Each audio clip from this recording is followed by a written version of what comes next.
नहमदुहु व नसल्ली अला रसूलिहिल करीम। औज़ु बिल्लाहि मिनश शैतानिर रजीम। बिस्मिल्लाहिर रहमानिर रहीम। या अय्युहल मुद्दस्सिर कुम फ़अंज़िर व रब्बक फ़कब्बिर व सयाबक फ़तहिर व रुज्ज़ फ़हजुर फ़ला तमनुन तस्तक्सिर व लिरब्बिक फ़स्बिर। सदक़ल्लाहुल अज़ीम। हर तरह की हम्द व सना अल्लाह ताला की ज़ात के लिए जो सारे जहानों का खालिक व मालिक है, और दुरूद व सलाम रसूलुल्लाह सल्लल्लाहु अलैहि वसल्लम की ज़ात पे जो सारे नबियों के इमाम और सारी कायनात के सरदार हैं। जैसा कि आप जानते हैं कि इससे पहले हम रसूलुल्लाह सल्लल्लाहु अलैहि वसल्लम पर जब दूसरी वही आई तो उसका बयान कर चुके हैं कि पहली वही के बाद क्या मामला पेश आए, कितनी रुकावट आई, दूसरी वही कैसे नाज़िल हुई, और आज हम दूसरी वही में जो रसूलुल्लाह सल्लल्लाहु अलैहि वसल्लम को अहकाम दिए गए हैं उनका तज़किरा करेंगे कि अल्लाह ताला ने दूसरी वही में रसूलुल्लाह सल्लल्लाहु अलैहि वसल्लम को क्या हुक्म और अहकाम दिए हैं और उनका क्या मकसद था। अल्लाह ताला ने फरमाया, या अय्युहल मुद्दस्सिर, ए कपड़े में लिपट कर सोने वाले, कुम फ़अंज़िर, उठो और लोगों को डराओ, व रब्बक फ़कब्बिर, और अपने रब की बड़ाई बयान करो, व सयाबक फ़तहिर, और अपने कपड़ों की सफाई रखो, व रुज्ज़ फ़हजुर, और ख़ुद को गुनाहों की आलूदगी से बचाओ, दूर रखो, फ़ला तमनुन तस्तक्सिर, और किसी पर एहसान करके ज़्यादा की तवक्को ना रखो, वाले रब्बी का फ़स्बिर, और राह हक़ में आने वाली तमाम तकलीफ़ों पर सब्र करो, अपने रब के लिए सब्र करो। ये अल्फाज जितने छोटे छोटे हैं, सादा से हैं, ये अपने मानी और मफ़हूम के इतबार से उतने ही बड़े, जामे और कमाल के अल्फाज हैं। अब इन पर आप थोड़ा सा गौर करें कि या अय्युहल मुद्दस्सिर, जब रसूलुल्लाह सल्लल्लाहु अलैहि वसल्लम गम और परेशानी की कैफियत में आकर कपड़े में लिपट कर सो गए तो अल्लाह ताला ने फरमाया कि कुम फ़अंज़िर, कि ए मेरे महबूब, अब उठो, सोने का टाइम नहीं है। कुम फ़अंज़िर, अब मैंने तुझे नबूवत के लिए चुन लिया है, सारी दुनिया का इमाम बना दिया है, अब आपकी ड्यूटी लगा दी गई है, तो अपनी ड्यूटी को पूरा करें। कुम फ़अंज़िर, लोगों को डराएं। किस बात से? जो लोगों में बुराइयां पाई जाती हैं, जो लोग अल्लाह को भूल चुके हैं, उनको याद कराओ कि तुम्हारा खालिक व मालिक सिर्फ अल्लाह है। अल्लाह की तौहीद का ऐलान करो, उनको बताओ कि ये जो बुत हैं ये तुझे कुछ नहीं दे सकते, ये तुम्हारा कोई काम नहीं कर सकते, बल्कि अल्लाह ताला की ज़ात ही एक ऐसी ज़ात है जिसके साथ तुम लो लगाओ, वही आपकी तमाम ज़रूरियात पूरी करने वाला है, वही आपकी मुश्किल कशाई और हाजत रवाई करने वाला है, वही आपको औलाद देने वाला है, वही आपका कारोबार चलाने वाला है, वही आपको मुसीबतों और मुश्किलात से निजात देने वाला है। इसलिए उठो और उठकर लोगों को डराओ। और उसके बाद क्या करना है? व रब्बक फ़कब्बिर, अपने रब की बड़ाई बयान करो, अपने रब की किबरियाई बयान करो। जब तुम इन बुतों की तरदीद करोगे तो खुद ब खुद ही अपने रब की बड़ाई बयान करोगे। तो अपने रब की बड़ाई बयान करो, लोगों को बताओ कि ये तुम्हारे तमाम मामलात जो हैं ये अल्लाह ताला की ज़ात जो है वो पूरा करने वाली है। वो वाहिद है, वो वहदहु ला शरीक है, उसका कोई शरीक नहीं। वही तुम्हारा अला है, वही इबादत के काबिल है, वही इबादत का लायक है, वही सबसे बड़ा है, वही तुम्हारे काम करने वाला है। लिहाजा अपनी ज़रूरतों, अपनी मजबूरियों, अपनी परेशानियों को लेकर उसी के सामने जाओ और उसी से मांगो, वही आपकी ज़रूरतें पूरी करेगा। वसियाबक फ़तहिर, और अपने कपड़ों को पाक रखो।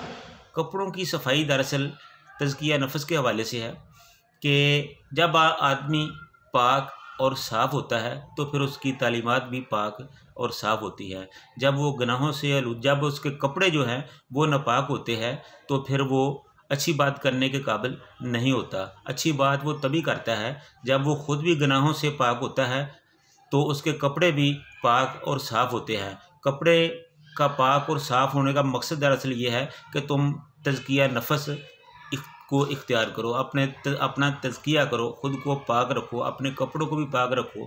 कोई ऐसा काम ना करो जिससे तुम्हारी तहारत पर फ़र्क आए। वाले रब्बे का फस्बिर वसियाब का फ़तहिर वर्रुजदा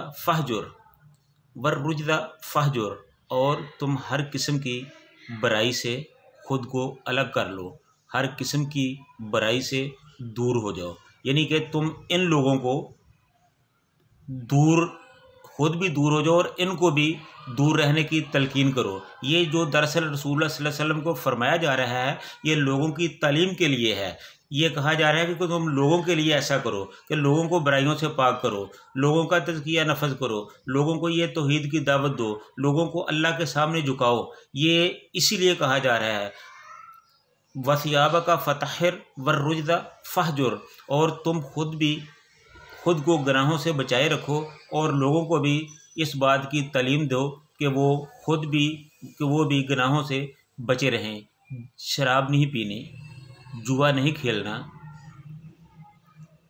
शिर्क नहीं करना, बुत परस्ती से दूर रहना है, बेटियों को ज़िंदा दरगोर नहीं करना, किसी का हक नहीं मारना। ये सारी चीज़ें गुनाह वाली हैं। इन गुनाहों से, इन आलूदगियों से खुद को पाक रखो और लोगों को भी इससे दूर रहने की तलकीन करो।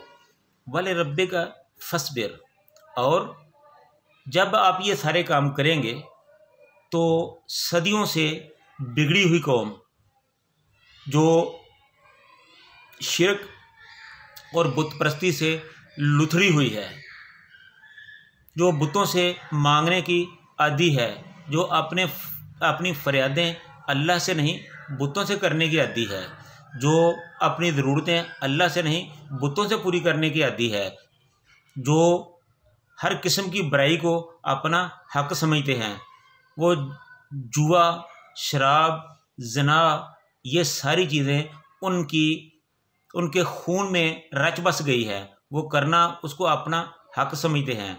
तो आपने इनको इन चीज़ों से बाज रखना है। जब आप इनको इन चीज़ों से बाज करेंगे, तो रोकेंगे, तो फिर वो आपके लिए इस सिलसिले में, इस रास्ते में आपके लिए मुश्किलात आएंगी, आपके लिए तकलीफ़ात आएंगी, आपके लिए बड़े मसाइब व अलाम का पहाड़ जो है वो आपके रास्ते में हायल होंगे। तो आपने क्या करना है, वाले रब्बे का फस्बिर, तो आपने अपने रब के लिए सब्र करना है, क्योंकि आपके पास इतनी ताकत नहीं है कि आप उनको जवाब दे सकें, आप उनको ललकार सकें, आप उनको अपने हाथ से रोक सकें। आपने तो सिर्फ तबलीग करनी है, और जब आप तबलीग करेंगे, आप जो कि कमज़ोर हैं, जब तबलीग करेंगे तो आपको रोका जाएगा, आपके रास्ते में रुकावट बनेंगे। तो जब वो ऐसा करेंगे तो फिर क्या करना है, आपने अपने रब के लिए सब्र करना है। और जो सब्र है वो बहुत बड़ी ताकत है,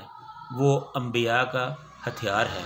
जहाँ कोई हथियार काम नहीं करता, वहाँ सब्र से काम लेना, सब्र करना, ये सबसे बड़ा हथियार बन जाता है। ये तमाम आदम अलैहिस्सलाम से लेकर रसूलुल्लाह सल्लल्लाहु अलैहि वसल्लम तक तमाम अम्बिया का ये हथियार है। तमाम नबियों को इसको इख्तियार करना पड़ा है और उन्होंने इसको इख्तियार किया है। तो इसलिए सब्र से काम लेना है। जब आप सब्र करेंगे तो अल्लाह ताला आपकी मदद करेगा। मुख्तलिफ़ मौक़ों पर अल्लाह ताला ने कुरान पाक में ये फ़रमाया है कि नमाज और सब्र से अल्लाह से मदद मांगो, नमाज और सब्र से अल्लाह से मदद मांगो।